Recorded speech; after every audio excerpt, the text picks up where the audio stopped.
ಚಳ್ಳಕೆರೆ ತಾಲೂಕಿನಲ್ಲಿ ವಿವಿಧ ಸಾಮಾಜಿಕ ಭದ್ರತಾ ಯೋಜನೆಗಳಡಿ ಪಿಂಚಣಿ ಪಡೆಯುತ್ತಿರುವ ಸುಮಾರು 13,450 ಫಲಾನುಭವಿಗಳ ಪಿಂಚಣಿಯನ್ನು ತಾತ್ಕಾಲಿಕವಾಗಿ ತಡೆಹಿಡಿಯಲಾಗಿದೆ.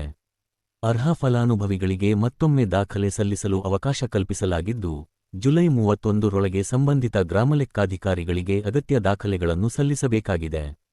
ಫಲಾನುಭವಿಗಳು ಆದಾಯ ಪ್ರಮಾಣ ಪತ್ರ, ಆಧಾರ್ ಕಾರ್ಡ್ ಪ್ರತಿ ಹಾಗೂ ಪಿಂಚಣಿ ಮಂಜೂರಾತಿ ದಾಖಲೆಗಳನ್ನು ಕಡ್ಡಾಯವಾಗಿ ಸಲ್ಲಿಸಬೇಕು. ದಾಖಲೆಗಳ ಪರಿಶೀಲನೆಯ ನಂತರ ಅರ್ಹರೆಂದು ದೃಢಪಟ್ಟವರ ಪಿಂಚಣಿಯನ್ನು ಮುಂದುವರಿಸಲಾಗುವುದು. ಅನರ್ಹರೆಂದು ಕಂಡುಬಂದವರನ್ನು ಯೋಜನೆಯಿಂದ ಕೈಬಿಡಲಾಗುವುದು. ಈ ಸಂಪೂರ್ಣ ಪ್ರಕ್ರಿಯೆಯನ್ನು ಸರ್ಕಾರ ನಿಗದಿಪಡಿಸಿರುವ ಅವಧಿಯೊಳಗೆ ಪೂರ್ಣಗೊಳಿಸುವಂತೆ ತಹಶೀಲ್ದಾರ್ ರೆಹಾನ್ ಪಾಷಾ ಗ್ರಾಮಲೆಕ್ಕಾಧಿಕಾರಿಗಳಿಗೆ ಸೂಚನೆ ನೀಡಿದ್ದಾರೆ. ಸಂದೇಹಾಸ್ಪದ ಅಂದರೆ APL ಕಾರ್ಡ್ ಆಗಿರೋದು, ಮತ್ತೆ ಇನ್ಕಮ್ ಭಾಳ ಅಂದರೆ 32,000ಕ್ಕಿಂತ ಹೆಚ್ಚು ಇನ್ಕಮ್ ಭಾಳ ಇರೋದು, ಮತ್ತೆ ಆದಾಯ ತೆರಿಗೆ ಪಾವತಿದಾರರು, ಹಿಂಗೆ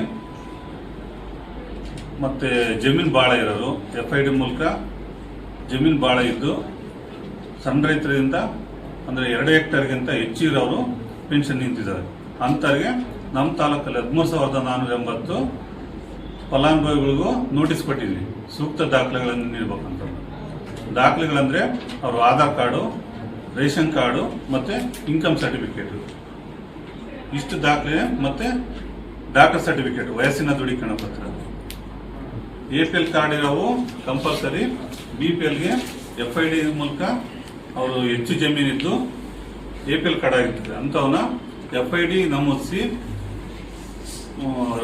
ಫುಡ್ ಆಫೀಸಿಗೆ ಕೊಟ್ಟರೆ ಅವರು BPL ಆಗಿ 1 ವರ್ಷದೊಳಗೆ ರೇಷನ್ ಕಾರ್ಡ್ ಏನಾದರೂ APL ಆಗಿದ್ರೆ ಅವರು ಕನ್ವರ್ಟ್ ಮಾಡಿಕೊಡ್ತಿದ್ದಾರೆ. ಅಂಥವ್ರು ನಮಗೆ ತಂದು ಕೊಟ್ಟರೆ ಅವನ್ನ ಮುಂದುವರಿಸ್ತೀವಿ.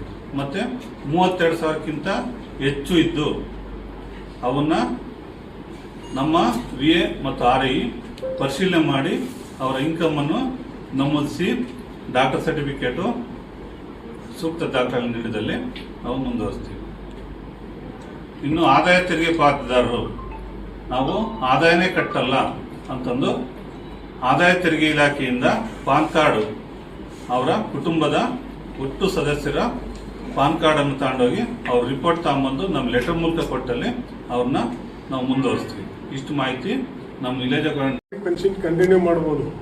ಇಲ್ಲ ಅಂತ ಹೇಳಿದ್ರೆ ಅದೇನಾದ್ರು ಪೆನ್ಷನ್ಗಳು ನಿಂತ್ಕೊಂಡ್ರೆ ನೀವೇ ರೆಸ್ಪಾನ್ಸಿಬಲ್ ಆಗ್ತೀರಾ. ಎಲ್ಲರೂ ಅರ್ಥ ಮಾಡ್ಕೊಳ್ಳಿ. ಎಲ್ಲರೂ ಸೀರಿಯಸ್ ಆಗಿ ಎಲ್ಲರೂ ಅದೇನಿದೆಯೋ ಏನು ಕರೆಕ್ಟ್ ಇದೆಯೋ ಅದು ಎಲಿಜಿಬಲ್ ಇದ್ರೆ ಎಲಿಜಿಬಲ್, ಇನ್ಎಲಿಜಿಬಲ್ ಇದ್ರೆ ಇನ್ಎಲಿಜಿಬಲ್, ಕರೆಕ್ಟ್ ಇದ್ರೆ ಮಾಡಿಕೊಡಿ. ಇಲ್ಲ ಅಂದ್ರೆ ಎಲ್ಲವೂ ವಜಾನೆ, ಎಲ್ಲವೂ ಕರೆಕ್ಟ್ ಇದಾವೆ, ಎಲ್ಲವೂ ಮಾಡ್ತೀವಿ.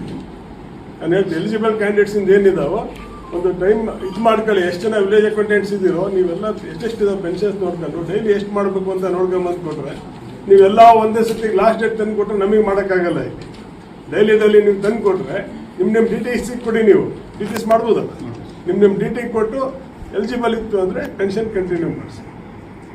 ಮುಂದಾಗುತ್ತೆ. ಅದು ಆಮೇಲೆ ಮಾಡೋಕ್ಕೆ ಟೈಮ್ ಇಲ್ಲ ನಿಮಗೆ. ಹೇಳಿದ್ರಲ್ಲ, ಈಗ ಪ್ರಿನ್ಸಿಪಲ್ ಸೆಕ್ರೆಟರಿ ಅವರು ಕೇಳಿದ್ರೆ ನೀವೇ ಎಲ್ಲರೂ ಕುತ್ಕೊಂಡು 31st ಒಳಗೆ ಮುಗಿಬೇಕು ಎಲ್ಲರೂ. ಮತ್ತೆ ಮೈ ಮೇಲೆ ಕೇಳಕ್ಕೆ ಹೋಗಬೇಡಿ. ಈ ಕೆಲಸನ ಹೇಳ್ತಾ ಇದ್ದೀವಿ.